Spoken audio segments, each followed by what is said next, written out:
ಗೋದ ಕ್ಷೇತ್ರಕ್ಕೆ ಹೋಗುವುದಕ್ಕೆ ಹೋಗಬೇಕಾದ ಸ್ಥಳವೇ ಬೇರೆ. ಆ ಗಿರಿ ಎಡೆಯಲಿ ಗೋಗಳ ಕಾಯಲು ಬೇಗನೆ ಹೋಗುವ ವಿಜಯ.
ನಾಲ್ಕು ಭತ್ತ ಕಾಲಿಡ್ಬೇಕು.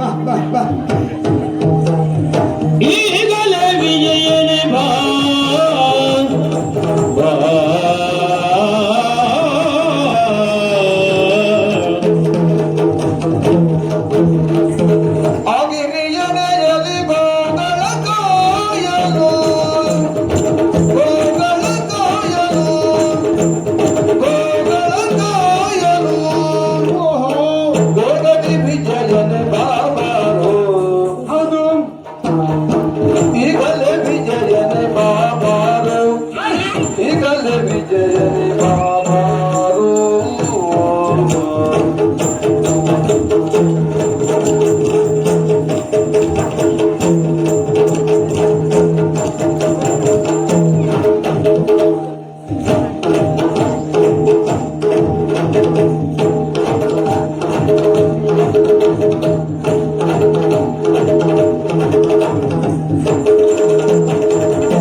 ಈಗ ಸಮೃದ್ಧವಾದಂತ ಕಾಣುವಂತ ಹುಲ್ಲುಗಳು ನಮ್ಮ ಗೋವಿಗೆ ಸಿಗಬೇಕು ಅಂತ. ನಿಜವಾಗಿ ಇಲ್ಲಿ ಹುಲ್ಲು ಒಂದು ಚೂರು ಇಲ್ಲ, ಹುಡುಕಿದ್ರು ಯಾಕೆ ಯಾರೋ ಕೆತ್ತಿಟ್ಟ ಗುಂಟು. ಓ ನಮ್ಮ ದನಗಳ ಮಿಂದುತ್ತಲ್ವಿ. ಹೌದು, ನೋಡಿದ್ಯಾ ಆ ಗಿರಿಯಡೆಗಳು ಅಲ್ಲಿ ಕಾಣುವಂತಹ ದೊಡ್ಡದಾದ ಗಿರಿಯನ್ನು ಏರುವ ನಮ್ಮ ಗೋಗಳನ್ನು ಕೊಂಡೊಯ್ಯುವಂತಾದ್ರೆ ಅಲ್ಲಿ ಅವುಗಳಿಗೆ ಬೇಕಾದಂತ ಸಮೃದ್ಧಭರಿತವಾದಂತ ಹುಲ್ಲುಗಳು ಸಿಗುವುದಕ್ಕೆ ಅಲ್ಲಿ ಸಾಧ್ಯ. ಹಸನಬ್ಬನ ಹುಲ್ಲಿದೆ. ಹಸನಬ್ಬನ ಹಬ್ಬದ ಯಾರದು? ಹಸನಬ್ಬ ಹಸನಾದ ಹುಲ್ಲು. ಅದೇ ಹಸ ಎಲ್ಲಿ ಹಸನಾದ ಎಲ್ಲೇ ಹಸನಬ್ಬು. ಹಸನಾದ ಹುಲ್ಲುಗಳಿದೆ. ಆಮೇಲೆ ಕಲ್ಲುಗಳ ಮೇಲೆ ಮುಳ್ಳುಗಳಿದೆ, ಮುಳ್ಳುಗಳು ಸಾಗದಂತೆ ಅದರ ಮೇಲೆ ಹುಲ್ಲುಗಳಿದೆ. ಇಲ್ಲ, ನೀನು ಆ ಮುಳ್ಳಿನ ಮೇಲೆ ನೀನು ಮಲಗು. ಬೆಟ್ಟದಿಂದ ತುದಿಯಿಂದ ಇಳಿಯುವಂತ ಅರ್ಪಿ ಇದೆಯಲ್ವೇ, ನೀರಿನ ಅರ್ಪಿ ಜಲಪಾತ. ಅದೇ ಅದರಲ್ಲಿ ಬೇಕಾದಷ್ಟು ನಾವು ಸ್ನಾನ ಮಾಡಬಹುದು. ಆಮೇಲೆ ವಿಶಾಲವಾಗಿ ಬೆಳೆದು ನಿಂತಹ ಮರದ ತುದಿಯಲ್ಲಿ ನಾವು ಗೋಲಿ ಆಟ ಆಡಬಹುದು, ಮರದ ಕೆಳಗೆ ಕೋತಿ ಆಟ ಆಡಬಹುದು. ಇದು ಇವತ್ತು ಸ್ಪರ್ಧೆ ಮಾಡ್ತೀಯ? ಮರದ ಮೇಲೆ ಗೋಲಿ ಕೆಳಗೆ ಕೋತಿ ಆಟುವ? ಪುಣ್ಯಾತ್ಮ, ಎಲ್ಲಿದ್ರು ಆಡೋದು ನಾವೇ, ನಮ್ದೇ ಗೋಲಿ ಅಲ್ವಾ? ವ್ಯತ್ಯಾಸ ಮಾಡಬಾರ್ದಲ್ವಾ? ಮಾಡುದು ಕೆಳಗೆ ಗೋಲಿ ಆಡುವ, ಮೇಲೆ ಮರ ಕೋತಿ ಆಡುವ. ಆಗಾಗ ಹೀಗೆ ಜೋರು ಮಾಡಿಯೇ ನನ್ನ ಪ್ರತಿಭೆಯನ್ನು ನೀನು ಕುಂಠಿತ ಮಾಡಿದ್ದು. ನೀನು ಹೇಳು ಒಂದು ಅಕ್ಷರ ಆಲೋಚನೆ ಮಾಡ್ಕೊಳ್ಬೇಕಂತ ನನ್ಗೆ ತಲೆ ಹಾಳಾಗ್ತದೆ. ಪುಣ್ಯಾತ್ಮ, ಹಾಗಾದ್ರೆ ಹಾಗೆ ಮಾಡುವ. ಇವತ್ತು ನಾವು ಎಲ್ಲ ಗೋವುಗಳನ್ನು ಕರ್ಕೊಂಡು ಹೋಗುದು. ಗಂಗೆ, ಗೌರಿ, ವಾರಿಜ, ವಿಮಲ, ಕಮಲಾಜ, ಆರತಿ, ಭಾರತಿ, ಕಲ್ಪನಾ, ಮಂಜುಳಾ, ಚಂದ್ರಗಳ. ಸತ್ಯ ಹೇಳು, ಗೋಗಳನ್ನು ಕರೀತಾ ಇದ್ದೆ, ನಿನ್ ಗೆಳತಿಯರು ಕರೀತಾ ಇದ್ದೆ? ಗೆಳತಿಯರಲ್ಲ, ಕಲ್ಪನಾ, ಮಂಜುಳ, ಆರತಿ, ಭಾರತಿ. ಯಾಕೆ ಗೊತ್ತುಂಟ? ಇಷ್ಟು ಗೋವುಗಳಿಗೆ ನಮ್ಮ ನೆರೆಮನೆಯ ಹುಡುಗಿಯರನ್ನೇ ಹೆಸರಿಟ್ಟಿದ್ದು ಯಾಕೆ ಗೊತ್ತುಂಟ?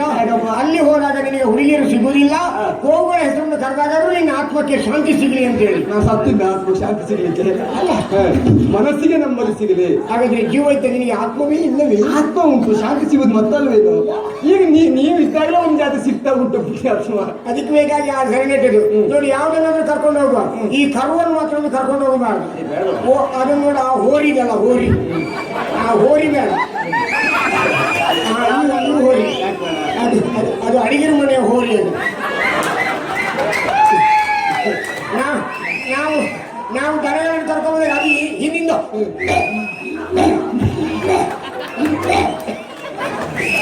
ಗುಟ್ಟಿಗೆ ಹಾಕುದು ಮಾತ್ರ, ಬೇರೆ ಇಲ್ಲ. ನೋಡಿ, ಈ ಕರುಗಳು ಒಂದಷ್ಟು ಸಗಣಿ ಹಾಕುದು ಅಲ್ಲೇ ಬಿತ್ಕೊಳ್ಳುದು ಅಲ್ವಾ? ಆದ್ರೆ ಇಲ್ಲಿ ಬೇಡ, ನಾವು ದನಗಳನ್ನು ಮಾತ್ರ ಹಟ್ಕೊಂಡು ಹೋಗುವ. ಹೌದಾ? ಇದೆ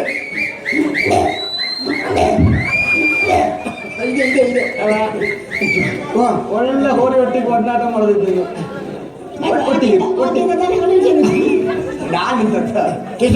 ಹಾಗಾದ್ರೆ ಹೋಗುದಾ? ನಾನೊಂದು ಹೊಸ ನೀರ್ನಾಯಿ ಮಾಡಿದ್ದೇನೆ. ಅದು ನೀರಲ್ಲೇ ಬೆಳೆದ ನೀರ್ನಾಯಿ? ಹೊಸ ನೀರ್ನಾಯ. ಹೌದು.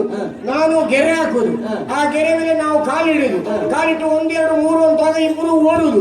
ಓಡಿ ಪ್ರಥಮ ಮುಟ್ಟಿದವರಿಗೆ ದ್ವಿತೀಯ ಬಹುಮಾನ, ದ್ವಿತೀಯ ಬಾರಿ ಮುಟ್ಟಿದವರಿಗೆ ಪ್ರಥಮ ಬಹುಮಾನ. ಇದು ಯಾವ ಯೋಜನೆ ಪುಣ್ಯ? ಇದು ಹೊಸ ಯೋಜನೆ. ಯಾಕ?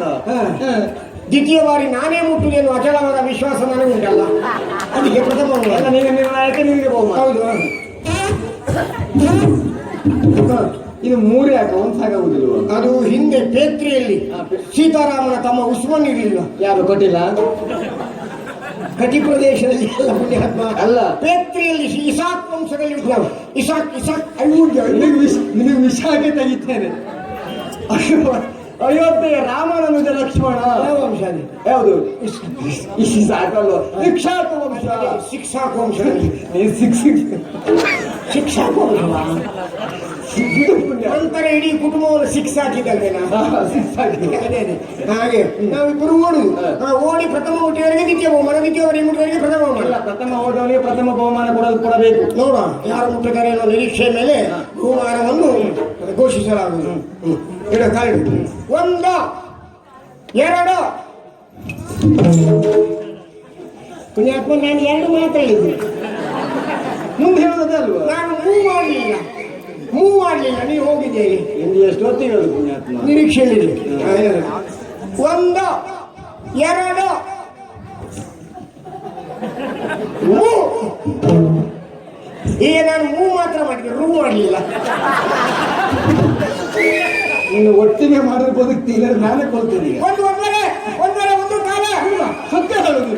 ನೀನು ನನ್ನೊಟ್ಟಿಗೆ ವ್ಯಾಪಾರಕ್ಕಿದ್ದೆ, ಒಂದಕ್ಕೊಂದುವರೆ ಎಂತದ್ದು? ಎಂತ ಇವತ್ತು ಪೂಜೆಯಲ್ಲಿ ಉಳಿದ ತೆಂಗಿನಕಾಯಿ ಕಟ್ಕೊಂಡು ನಾನು ಹರಾಜು ಹಾಕುದು.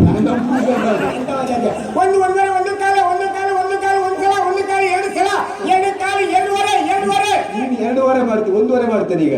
ನಿನ್ನನ್ನು ಇಟ್ಟು 1.5 ಎರಡು ಮುಕ್ಕಾಲು ಎರಡು ತಪ್ಪು